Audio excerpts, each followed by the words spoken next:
Exam कोई भी हो, अगर उसमें क्वांट सेक्शन है तो क्वांट सेक्शन में अच्छा करने के लिए अर्थमेटिक सबसे इम्पॉर्टेंट चीज़ बन जाती है। डेली लाइफ में भी अर्थमेटिक मैथ्स की सबसे ज़्यादा यूज़ होने वाली ब्रांच है। अर्थमेटिक क्या है, इसमें क्या क्या टॉपिक्स आते हैं, इस सब को आज हम देखेंगे। तो सबसे पहले देखते हैं अर्थमेटिक है क्या। Arithmetic is a branch of maths that deals with study of numbers. Arithmetic में हमें बस ये पढ़ना होता है कि बेसिक नंबर और बेसिक मैथमेटिकल ऑपरेशंस जैसे प्लस, माइनस, डिवाइड, मल्टीप्लाई का यूज़ करके हम क्या क्या कर सकते हैं। सबसे पहले हम उन टॉपिक्स को देख लेते हैं जो अर्थमेटिक के अंडर आते हैं और जिनको हम आने वाले टाइम में कवर करेंगे। Number 1 percentage, number 2 profit and loss, number 3 simple and compound interest, number 4 ratio proportion and variation, number 5 time speed distance, number 6 time and work. अगर आप इस सब को कर लेते हैं तो आपका क्वांट का लगभग आधा सिलेबस कंप्लीट हो जाएगा, क्योंकि लगभग सारे ही एग्जाम्स में क्वांट के अंदर अर्थमेटिक का वेटेज 35 से 40% होता है। और अगर उस एग्जाम में डीआई आती है तो डीआई में भी अर्थमेटिक सबसे ज़्यादा हेल्प करती है। डीआई के questions mostly percentage, profit loss, ratio, इन्हीं सब पर बेस्ड होते हैं। तो आज स्टार्ट करते हैं हम अपने पहले टॉपिक से, जो है परसेंटेज। इसका मतलब इसके वर्ड में ही है, परसेंट, पर plus cent. Per means every and cent means 100। मतलब किसी भी चीज़ के 100 पार्ट में कोई दूसरी चीज़ का कितना पार्ट है उसको ही हम परसेंटेज बोलेंगे। फॉर एग्जाम्पल, अगर आप एक चम्मच शुगर एक पानी से भरे हुए गिलास में डालेंगे और फिर अगर मैं आपको कैलकुलेट करके बोलूं कि इस वाटर और शुगर के सॉल्यूशन में शुगर 20% है, तो इसका मतलब होगा कि इस सॉल्यूशन के हर 100 पार्ट में शुगर 20 है। ऐसे ही कितना भी परसेंट हो उसका मतलब हमेशा यही होगा। इसको हम एक और एग्जाम्पल की हेल्प से समझते हैं। सपोज अगर हमारा फ्रेंड जेमी आपसे बोले कि आपको अपनी इनकम का 20% उसको देना होगा, तो इसका मतलब ये होगा कि आपको अपनी इनकम के हर 100 रुपये में से 20 रुपये उसको देने होंगे। तो अगर आपकी सैलरी 10,000 है तो 10,000 में 100 बार 100 आएगा, तो 20 रुपये भी आपको 100 बार देने होंगे। मतलब 10,000 पे आपको 2,000 रुपये जेमी को देने होंगे। अब सबसे इम्पोर्टेंट क्वेश्चन जो आपको किसी भी चीज़ को पढ़ने से पहले पूछना चाहिए कि हमें इसे सीखने की ज़रूरत क्या है, इसका यूज़ क्या है। Oh, you don't even know that. We use it for comparison of numerical data. तो जैसा जेमी ने बोला, इसका यूज़ नंबर्स को कंपेयर करने के लिए होता है। आप कोई भी काम कर रहे हो, किसी भी कंपनी में हो, अगर आपको किसी भी चीज़ की ग्रोथ बतानी है या प्रॉफिट या लॉस को बताना है तो आप परसेंट के ही टर्म्स में बताएंगे। किसी चीज़ के कॉन्सेंट्रेशन को बताने के लिए भी हम परसेंट का ही यूज़ करते हैं। क्यों, कैसे? इसके लिए आप सपोज करिए कि आपके सामने एक बीकर है और उसमें 200 ml अल्कोहल और 200 ml पानी है। अब अगर आपसे कोई इस सॉल्यूशन के बारे में पूछे कि इसमें अल्कोहल की प्रेजेंस कितनी है, तो क्या अब आप उसको ये बोलेंगे कि ये पूरा सॉल्यूशन 400 ml है, इसमें 200 ml पानी है, 200 ml अल्कोहल है? नहीं, आप परसेंटेज का यूज़ करके उसको सीधा बोलेंगे there is 50% alcohol in this solution. अभी तो हमारा न्यूमेरिकल डाटा छोटा था, इसलिए इसको नंबर्स में बताने में भी ज़्यादा प्रॉब्लम नहीं होगी, लेकिन जब डाटा बहुत बड़ा होता है तो उससे डील करने के लिए हमें परसेंट की ज़रूरत होती ही है। तो अगर सीधे सीधे बोला जाए तो percentage is nothing but a standard scale which is used for comparing and dealing with numerical data. मतलब ये बस एक स्केल है जिसमें हम 100 को रेफरेंस मानकर हर चीज़ को उसके रिस्पेक्ट में बताते हैं। एग्जाम्पल के लिए, अगर आपके किसी टेस्ट में 20 में से 10 नंबर आए हैं और आपको अपनी परसेंट बतानी है, तो आप कैसे बताएंगे? हमें पता है कि हमारा रेफरेंस 100 है, हमें चीज़ों को आउट ऑफ 100 बताना है कि 100 में उसका कितना पार्ट है। तो 20 को 100 बनाने के लिए हमें 20 को 5 से मल्टीप्लाई करना होगा। और आपको पता होगा कि किसी भी इक्वेशन में अगर आप मल्टीप्लाई करते हैं तो वो दोनों साइड होगा, मतलब यहाँ 100 आ जाएगा और यहाँ 50। अब हमारा नंबर आउट ऑफ 100 है, तो अब हम बोल सकते हैं कि अगर आपके मार्क्स 10 आउट ऑफ 20 है तो आपकी परसेंट 50 होगी। मुझे पता है आप सबको लग रहा होगा कि ये सब तो कोई बिना कुछ जाने भी बता सकता है, लेकिन मैं यहाँ आपको कोई मुश्किल आसान क्वेश्चन सॉल्व नहीं करा रहा, बस मैं आपको बेसिक्स बता रहा हूँ जो आपके बड़े से बड़े क्वेश्चंस को करने में भी हेल्प करेंगे। एक और ऐसे ही क्वेश्चन को देखते हैं। अगर आपके सारे सब्जेक्ट्स के टोटल मार्क्स 500 हैं और आपके टोटल मार्क्स 350 हैं तो आपकी परसेंट क्या होगी? फिर से भाई, हमारा स्टैंडर्ड स्केल 100 है तो इसको हम 5 से डिवाइड करके 100 बना लेंगे और डिवाइड दोनों साइड होगा तो ये 70 हो जाएगा। मतलब आपकी परसेंट 70 होगी। परसेंटेज में बस 3 बेसिक इंपॉर्टेंट पॉइंट्स हैं। अगर आप इनको हमेशा अपने दिमाग में रखेंगे तो आप इसको हमेशा बहुत आसानी से कर सकते हैं। पॉइंट नंबर 1, बेस और डिनोमिनेटर। अगर मैं आपसे पूछूं 20 इज व्हाट परसेंट ऑफ 50 तो आप इसको लिखेंगे 20 आउट ऑफ 50। फिर 50 को 100 जो हमारा स्टैंडर्ड नंबर है बनाने के लिए 2 से मल्टीप्लाई करेंगे जो दोनों साइड होगा तो हमारा आंसर 40% आएगा। जो चीज़ हमें रटी हुई होती है कि परसेंटेज निकालना है तो ऊपर नंबर को लिखो, नीचे टोटल और इंटू 100, वो यहीं से आती है क्योंकि ये 2 जो हम मल्टीप्लाई कर रहे हैं वो हमें 100 को 50 से डिवाइड करने पर ही मिल रहा है और फिर जो 2 हमें मिला उस 2 को हमने 20 से मल्टीप्लाई कर दिया, जैसा यहाँ लिखा हुआ है 20 इंटू 100/50। ये जो हमारा टोटल या आउट ऑफ होता है इसको ही हम बेस बोलते हैं और ये परसेंटेज में बहुत इंपॉर्टेंट रोल प्ले करता है क्योंकि परसेंटेज निकालने से पहले सबसे ज़रूरी यही होता है कि आपका बेस क्या है, आप किसके रिस्पेक्ट में परसेंटेज को निकाल रहे हो। इस चीज़ की इम्पोर्टेंस मैं आपको एक छोटे से फैक्ट से समझाता हूँ। 20 is greater than 10 is equal to 10 is greater than 20। मतलब 20 10 से जितना बड़ा होगा उतना ही 10 20 से छोटा होगा।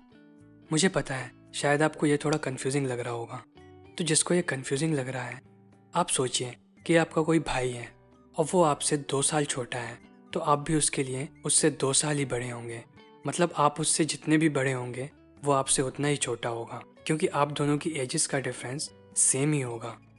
लेकिन परसेंटेज में ऐसा नहीं होगा, ये दोनों अलग होंगे और इसमें सबसे बड़ा हाथ इस देन का है। इस देन को आप हमेशा क्वेश्चंस में ध्यान से देखिएगा। सो इन केस नंबर 1 20 और 10 का डिफरेंस 10 है, मतलब 20 10 से 10 ज़्यादा है। लेकिन परसेंटेज निकालने के लिए हमें इसके साथ साथ बेस की भी ज़रूरत होती है। मतलब हम किसके रिस्पेक्ट में 10 को बता रहे हैं। यहाँ हम ये बता रहे हैं कि 20 10 से कितना परसेंट ज़्यादा है, इसलिए हमारे पास बेस यहाँ पे 10 होगा इंटू 100। तो यहाँ हमें मिलेगा कि 10 20 से 100% ज़्यादा है। इन केस 2 अभी भी इन दोनों का डिफरेंस 10 ही होगा, मतलब 10 20 से 10 कम है। लेकिन इस केस में 20 से कितना कम है हमसे ये पूछा गया है, स्मॉलर देन 20, इसलिए इसमें बेस 20 होगा इंटू 100। तो ये हमारा 50% आएगा। तो आप देख सकते हैं दोनों का डिफरेंस सेम होने के बाद भी दोनों अलग अलग हैं, सिर्फ इनके बेस की वजह से। आपको इस देन वर्ड को या ऐसे ही और भी वर्ड जो बेस को बताते हैं इनको क्वेश्चंस में ध्यान से देखना है। Now our second point, fraction to percentage and decimal to percentage. इसको स्टार्ट करने से पहले जेमी आपसे एक क्वेश्चन पूछना चाहता है। I have a very simple question for you. What is 20% of 550? सो 20% को हम 20/100 लिखेंगे, फिर 0 से 0 कैंसिल हो जाएगा, सो इट विल बी 2/10। अब इनको और काटने पर ये फाइनली 1/5 आएगा। ये चीज़ हमें बार बार ना करनी पड़े और बार बार हमारा टाइम वेस्ट ना हो, इसलिए हम इन फ्रैक्शन को याद कर लेते हैं। जैसे यहाँ जेमी ने 550 का 20% पूछा है, तो अगर हमें पता है कि 20% फ्रैक्शन में 1/5 के इक्वल होता है तो हम डायरेक्ट 550 को 1/5 से मल्टीप्लाई करके कुछ सेकंड्स में ही आंसर ला सकते हैं। ये कितना यूज़फुल और इम्पॉर्टेंट है ये आपको इस प्रॉब्लम को देखकर समझ आएगा। What is 33.33% of 399? अब जिसको परसेंट टू फ्रैक्शन नहीं पता उसको ये ज़रा भी समझ नहीं आएगा कि इसको कैसे करें, लेकिन जिसको फ्रैक्शन टू परसेंटेज आता होगा वो 1 सेकंड में ही बता देगा कि इसका आंसर 113 होगा। कैसे? 33.33% फ्रैक्शन में 1/3 के इक्वल होता है, तो 339 को 1/3 से मल्टीप्लाई करेंगे तो हमारा आंसर 113 आएगा। तो जैसे 33.33% 1/3 के इक्विवेलेंट होता है, वैसे ही अगर हम इसको 2 से मल्टीप्लाई करेंगे तो ये इस साइड 66.66% और इस साइड 2/3 हो जाएगा। और अगर ऐसे ही हम इसमें 3 का मल्टीप्लाई करेंगे तो ये इस साइड 99.99% और इस साइड 3/3 हो जाएगा, जो कि 1 होगा, मतलब कि 100% का फ्रैक्शन। और ये तो क्लियर बात है कि 99.99% 100% के इक्विवेलेंट होगा। ऐसे ही कुछ और इम्पॉर्टेंट फ्रैक्शंस होते हैं जिनका यूज़ बार बार होता है, जैसे 25% का 1/4, 9.09% का 1/11।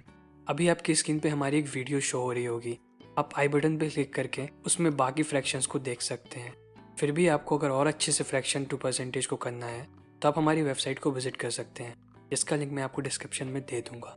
वहाँ आपको सारे परसेंटेजेस के फ्रैक्शंस मिल जाएंगे। बाकी जैसे हमने अभी 33.33 को मल्टीप्लाई करके 66.66 एंड 99.99% के फ्रैक्शंस निकाले, वैसे ही आप सबके साथ ऐसे ही कर सकते हैं। जैसे आपको पता है कि 25% फ्रैक्शन में 1/4 के इक्वल होता है, तो आप इसको 3 से मल्टीप्लाई करके 75% का फ्रैक्शन 3/4 निकाल सकते हैं। इसी में एक और point, decimal to percentage. For example, अगर हम 10% को आगे सॉल्व करें तो डेसिमल में ये 0.1 होगा। Percentage to decimal percent increase और परसेंट डिक्रीज में सबसे ज़्यादा काम आती है, इसलिए इसको ठीक से हम तभी डिस्कस करेंगे। Now our third and last point, mentally. इस टॉपिक में आपसे जितना हो सके उतना मेंटली चीज़ों को सॉल्व करने की कोशिश कीजिएगा। मेंटली से मतलब है कि जितनी कम से कम कैलकुलेशन हो सकती हो उतनी कैलकुलेशन करके आसानी से क्वेश्चंस को सॉल्व करना। इस चीज़ को कुछ एग्जांपल्स की हेल्प से समझते हैं। अगर आपको 90% ऑफ 25 निकालना है तो इसको मेंटली आप कैसे करेंगे? 90% ऑफ 25 को आप 100% ऑफ 25 माइनस 10% ऑफ 25 बोल सकते हैं। अब एक छोटी सी चीज़ सुनिए, किसी भी नंबर का 100% वो खुद ही पूरा नंबर होता है। उसका 10% उसके एक डिजिट के आगे डेसिमल लगाने से आता है, और उसका 1% उसके 2 डिजिट के आगे डेसिमल लगाने से आ जाता है, और आगे भी ऐसे ही होगा। तो यहाँ इसका 100% 25 हो जाएगा, इसका 10% 2.5। 25 में से 2.5 को माइनस करेंगे तो हमारा आंसर 22.5 आ जाएगा। ये जो हमने किया इसको परसेंटेज को स्प्लिट करके सॉल्व करना बोलते हैं। इस चीज़ को और अच्छे से समझने के लिए हम एक और एग्जाम्पल देखते हैं। What is 71% of 242? तो 70% को हम 50% प्लस 20% प्लस 1% में तोड़ सकते हैं। तो किसी भी नंबर का 50% उसका आधा होता है, तो यहाँ 242 का हाफ 121 हो जाएगा। 20% को भी हम 10% प्लस 10% समझ सकते हैं, तो इसका 10% एक डिजिट के आगे डेसिमल लगाने से आ जाएगा। 242 का 10% 24.2 होगा, और 20% इसका डबल 48.4 हो जाएगा। और अब इसका 1% हमें इसके 2 डिजिट के आगे डेसिमल लगाने से मिल जाएगा, मतलब 242 का 1% 2.42 होगा। इस सबको ऐड करने पर हमें 171.83 मिलेगा। तो आप देख सकते हैं कि डेसिमल्स वाले मुश्किल क्वेश्चन को भी हमने कितनी आसानी से सॉल्व कर लिया, बस एडिशन करके। एग्जाम्स में हम क्वेश्चंस को और जल्दी करने के लिए अप्रॉक्सीमेशन का भी यूज़ कर सकते हैं। मतलब जैसे डेसिमल्स पॉइंट्स हैं तो उनको कंसिडर ना करके अप्रॉक्स आंसर निकाल के फिर सबसे पास वाले ऑप्शन को टिक करना। एक important point, percentages are reversible. इसका मतलब 25% of 200 is equal to 200% of 25। मतलब अगर आपको 200 का 25% निकालना मुश्किल लग रहा है तो आप 25% का 200% निकाल सकते हैं। 25 का 100% 25 होगा, तो उसका 200% उसका डबल 50 होगा।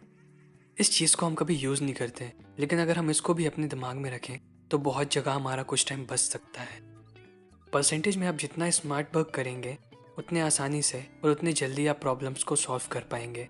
जैसे किसी चीज़ की क्वांटिटी नहीं दी गई तो उसको 100 मान लेना, या क्वेश्चंस को ऑप्शन से करना, और भी बहुत सारी चीज़ें होती हैं, क्योंकि ये कोई नहीं देख रहा कि आपने कैसे किया है।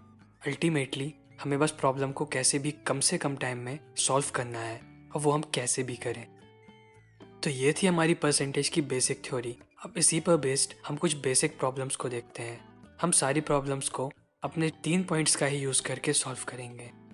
तो फर्स्ट क्वेश्चन है, what is 50% of 25% of 20% of 80?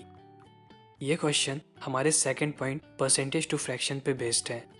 50% की फ्रैक्शन वैल्यू 1/2 होती है, 25% की फ्रैक्शन वैल्यू 1/4 होती है, और 20% की फ्रैक्शन वैल्यू 1/5 होती है इंटू 80। सो इसको हम सॉल्व करेंगे तो हमारा आंसर 2 आएगा। Now our second question is, if 20% of a number is 50 then what is the 55% of that number? तो जैसा क्वेश्चन में लिखा है हम वैसे ही लिख देते हैं। 20% मतलब 1/5 इंटू नंबर जो हमें पता नहीं है उसको हम k मान लेते हैं इज इक्वल टू 50। 5 इस साइड आएगा तो हमें k की वैल्यू मिल जाएगी जो है 250। अब हमें 250 का 55% निकालना है। 55% को हम 50% प्लस 5% में स्प्लिट कर सकते हैं।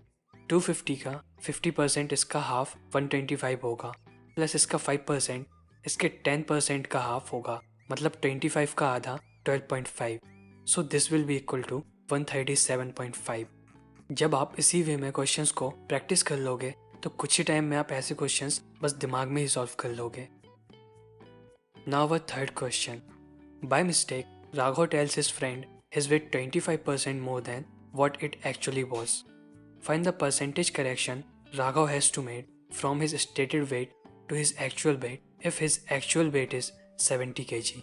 मतलब राघव ने गलती से अपने दोस्त को अपना वेट अपने एक्चुअल वेट से 25% ज़्यादा बता दिया, तो हमें ये बताना है कि उसको कितना परसेंट का करेक्शन करना होगा अपने स्टेटेड वेट से सही वेट तक जाने के लिए अगर उसका एक्चुअल वेट 70 kg है। जिसने बेस वाले पॉइंट को ठीक से समझा होगा वो इस क्वेश्चन को आसानी से कर लेगा, क्योंकि इसमें मेन काम बस यही पता लगाना है कि बेस क्या है।